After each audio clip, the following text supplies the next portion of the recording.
Hi friends, அலையாளு serial upcoming எபிசோடுக்கான review பார்ப்போமா. நம்ம மலர் வந்துட்டு அவங்க அம்மாவுக்கு உடம்பு சரியில்லைனதும் அதை ரொம்பவே ஃபீல் பண்ணிவிட்டு வெளியே உட்காந்து பேசிகிட்டு இருக்காங்க. யோசிச்சுக்கிட்டே ரொம்பவே ஃபீல் பண்ணுறாங்க. நம்ம அம்மாவுக்கு உடம்பு சரியில்லையே, பார்க்க முடியலையே, என்ன தான் பண்ணுறதுன்னு யோசிச்சுட்டு இருக்கவும் மதி வந்துட்டு என்னங்க பண்ணுறீங்கன்னு கேட்குறாங்க. இல்லை, அம்மாவை பார்க்க போக முடியல, ரொம்ப கஷ்டமாக இருக்குது மதி, என்ன பண்ணலாம் நீயே சொல்லுன்னு கேட்குறாங்க.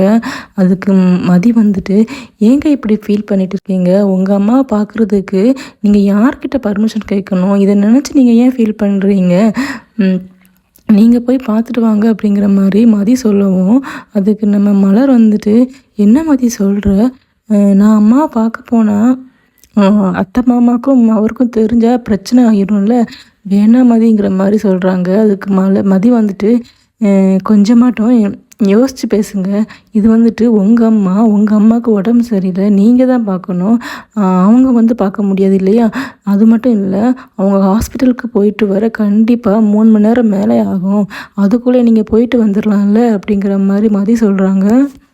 இதை கேட்ட மலர் வந்துட்டு என்ன மதி சொல்கிற, 3 மணி நேரத்தில் போயிட்டு வந்துடலாமா, அதுக்குள்ளே அவங்க வந்துட்டோன்னா என்ன பண்ணுறது, மாட்டிக்கிட்டேன்னா போச்சு அப்படின்ட்டு மலர் சொல்லவும், மதி வந்துட்டு அப்படிலாம் ஒன்றும் ஆகாது, கண்டிப்பாக 3 மணி நேரம் மேலே ஆகும், நீங்கள் போயிட்டு வாங்க, அப்படியே வந்தால் கூட நான் சமாளிச்சுக்கிடுறேன், உங்கள் அம்மாவை நீங்கள் பார்த்தே ஆகணும்ல, இப்படி இருந்து ஃபீல் பண்ணிட்டு இருக்கிறதுக்கு ஒரே டியாப்பி பார்த்துட்டு வந்துடுங்க அப்படின்னு மதி சொல்கிறாங்க.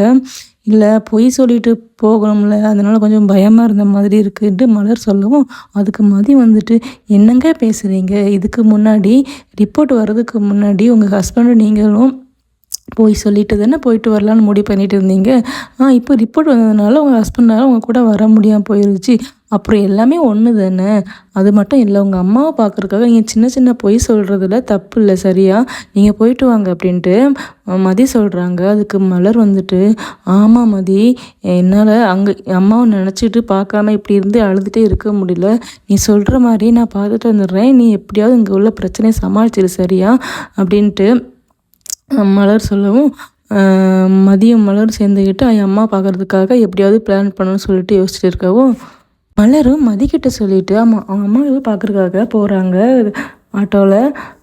அவங்க அம்மா போய் பார்த்துட்டு என்னம்மா இப்படி ஆகிட்டு, நீ இதுக்கு முன்னாடியே நீ வந்து பார்த்துருக்கணும், முதுகு வலியை நீ வச்சுட்டே இருந்ததுனால தான் இப்படி ஆகிட்டு, தம்பிக்கும் ரொம்ப கஷ்டமாக இருக்கும்ல, அவன் ஆஃபீஸ் வேலையை பார்ப்பானா இல்லை ஒன்றை பார்ப்பானா அப்படின்னு சொல்லவும், அதுக்கு மலரோட அம்மா வந்துட்டு என்னம்மா நீ இந்த நினச்செல்லாம் ஃபீல் பண்ணாத, கொஞ்சம் கவனமாக இருந்திருக்கணும், அதுக்காக என்ன பண்ணுறது, தம்பி என்ன எல்லாம் நல்லா பார்த்துக்கிடுறான், நீ அங்கே உள்ள வேலையை பார்ப்பியா இல்லை என்ன வந்து பார்ப்பியா, நீ இதெல்லாம் நினச்சி ஃபீல் பண்ணாதுன்ட்டு மதியோட அம்மா சொல்கிறாங்க. சரி மலரோட அம்மா. அதுக்கு மலர் வந்துட்டு சரி நான் வந்து சாப்பாடு ஏதாவது செஞ்சு வைக்கிறேன் சரியா, உங்களுக்கு யூஸ்ஃபுல்லாக இருக்கும்ல அப்படின்னு மலர் சொல்லவும், இல்லை வேணாம், நீ அங்கேயே கிச்சனுக்குள்ளே தானே அடைஞ்சு கிடக்குற, இங்கே வந்து கொஞ்ச நேரம் இருந்து பேசு சரியா அப்படின்ட்டு நம்ம மலரோட அம்மா சொல்கிறாங்க. அப்புறம் பார்த்தீங்கன்னா மலர் வந்துட்டு மதிக்கு ஃபோன் பண்ணிவிட்டு இந்த மாதிரி நான் வர்றதுக்கு கொஞ்சம் லேட் ஆகும், நீ எப்படியாவது சமாளிச்சிரியா அப்படின்னு சொல்கிறாங்க.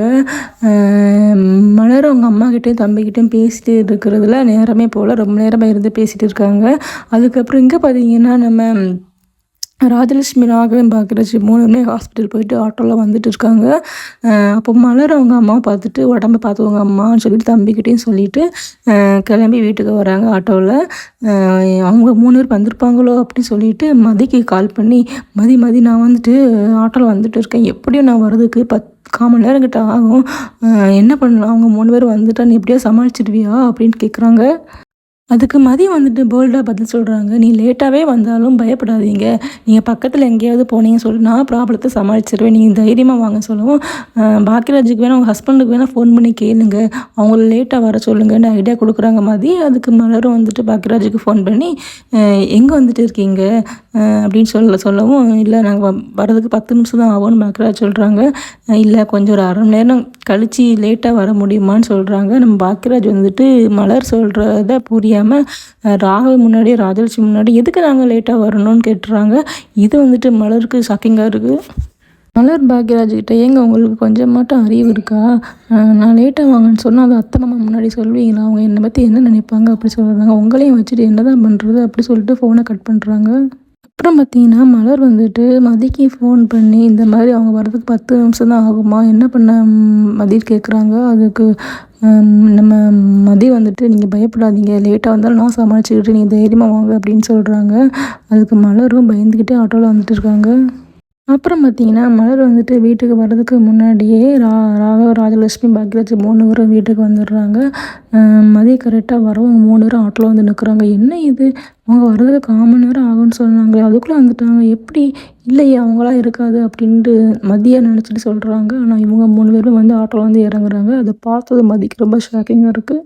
அப்புறம் பார்த்தீங்கன்னா 3 பேருமே வீட்டுக்குள்ளே வந்து இருக்கவும் கரெக்டாக நம்ம மலரும் ஆட்டோவில் வந்து இறங்குறாங்க. இதை பார்த்துட்டு ராஜலட்சுமி, ராகவ், மகராஜுக்கு 3 பேரும் ஷாக்கிங்காக இருக்குது. "என்ன இவ எங்கே போயிட்டு வரா?" அப்படிங்கிற மாதிரி ராஜலட்சுமி மதிக்கிட்ட கேட்குறாங்க. "இல்லை பக்கத்தில் தான் போனாங்க." "பக்கத்துலையா? ஒன்றுமே சொல்லலையே. பக்கத்தில் எங்கே போயிட்டு வரா?" "இல்லை கோயிலுக்கு." "கோயிலுக்கா? கோயிலுக்கு இந்த நேரம் அவ எப்பவும் போக மாட்டாளேன்ட்டு" பாக்யராஜ் வளர்றாரு. உடனே இதை கேட்டதுக்கு நம்ம மலருக்கு வந்துட்டு ரொம்பவே இதாக இருக்குது. அப்படி திரு திருன்னு முழிச்சுட்டே நிற்கிறாங்க. அப்புறம் பார்த்தீங்கன்னா, ராஜலட்சுமி, "நில்லு, நீ எங்கே போயிட்டு வர?" அப்படின்னு கேட்குறாங்க. "இல்லை நான் கோயிலுக்கு." "கோயிலுக்கா? இந்த நேரம் நீ கோயிலுக்கு போக மாட்டே, என்ன போய் சொல்லிட்டு உன் அம்மாவை பார்த்துட்டு வரியா?" இல்லை அத்தை, பக்கத்தில் தான் போனேன்." "பொய் பேசாத. உன் அம்மாவை பார்த்துட்டு வந்துட்டு நீ பொய் பேசுறியா? ஹாஸ்பிட்டலுக்கு கூட்டு போனதுன்னா அதுக்கு மட்டும் அப்படி இப்படின்னு பேசுனீங்க நீங்கள் 2 பேரும். ஏன் இப்போ நீ திருட்டுத்தனமா உன் அம்மாவை பார்த்துட்டு வரியா?" அப்படின்னு ராஜலட்சுமி கேட்கவும், அதுக்கு மலர் வந்துட்டு, "ஏன் அம்மாவை தானே அத்தை நான் போயிட்டு பார்த்துட்டு வரேன். இதில் என்ன இருக்குது? அம்மாவுக்கு உடம்பு சரியில்லைன்னு நான் தானே பார்க்கணும். இதுக்கு முன்னாடியே அவங்கள பார்த்துருக்கணும். உங்களுக்கு பயந்து பயந்து நான் வந்து போகாமலே இருந்தேன். இப்போ அவங்க ரொம்ப மோசமான கண்டிஷனில் இருக்காங்க. இப்போவும் நான் ஒரு பொண்ணாக பார்க்கலன்னா என்ன அத்தை?" அப்படி சொல்லிட்டு மலர் வந்துட்டு எதிர்த்து பேசுகிறாங்க. அதுக்கு ராஜலட்சுமி, வாயை மூடு, வர வர ஓவரா வாய் பேசாத என்ன?" அப்படின்ட்டு.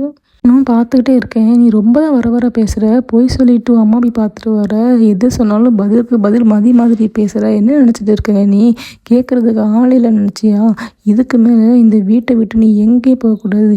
இது வாக்கிங்கு அங்கே இங்கே உன் அம்மாவை பார்க்க போகிறேன். நீ ஃபஸ்ட்டு போ. அதுக்கப்புறம் உனக்கு இருக்குது. சொல்கிற சமையல் வேலையை ஒழுங்காக பண்ணு. வர ஆடாத சரியா மதி கூட சேர்ந்துக்கிட்டு, இதுக்கு மேலே நீ ஏதாவது பொய் சொல்லிட்டு எங்கேயாவது போ. அதுக்கப்புறம் இந்த வீட்டை விட்டே நீ வெளியே போக வேண்டியதாக இருக்கும்." ராஜலட்சுமி சொல்லவும், நம்ம பாக்யராஜ் வந்துட்டு, "என்ன என்கிட்டயாவது ஒரு வார்த்தை நீ சொல்லியிருக்கலாம்ல. எதுக்கு இப்படி பொய் சொல்லிட்டு போன? பொய் சொல்லிட்டு போனதுனால தானே அம்மா இப்படி கோவப்படுறாங்க. என்கிட்டயாவது நீ ஒரு வார்த்தை சொல்லியிருக்கலாம்ல." அப்படின்னு பாக்யராஜ் சொல்லுவான். "இல்லை பாக்யராஜ், நான் வந்துட்டு சொல்லணும்னு நினச்சேன். ஆனால் நீங்கள் வந்து அர்ஜென்ட்டாக ஹாஸ்பிட்டல் போனதுனால என்னால் சொல்ல முடியல.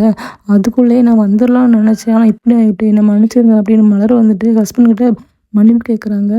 பாக்யராஜும், "இதுக்கு மேலே இந்த மாதிரி தப்பு பண்ணாத" அப்படின்ட்டு பாக்யராஜும் மலர்கிட்ட சொல்கிறாங்க.